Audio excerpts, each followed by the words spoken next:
సత్ అనేటువంటి దానిని అనేక రకముల అర్థం తీసుకోనకుండా సత్ ఒక్కటే. We don't need to go by the different interpretations for this word sat. Sat means only one. ఏకం సత్ విప్రా బహుధా వదంతి. The truth is one, not two. Scholars may refer in many ways. కనుకనే సత్ అనగా త్రికాలములందు మార్పు చెందినటువంటిదే సత్. Sat means that which would not change in all the three periods of దాని time. సంగమే మనం సంపాదించుకోవాలి. We should earn the company of the one which is changeless. ఇది ఏ రీతిగా మన దృష్టిని మరల్చకుండా ఉండాలి.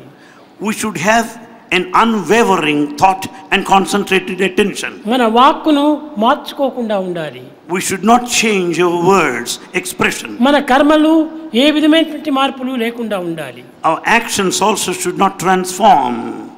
అయితే ఈ కలియుగ ప్రభావంలో యువకులైనటువంటి వారికి ఈ మూడు చాలా కష్టమైనటువంటివి.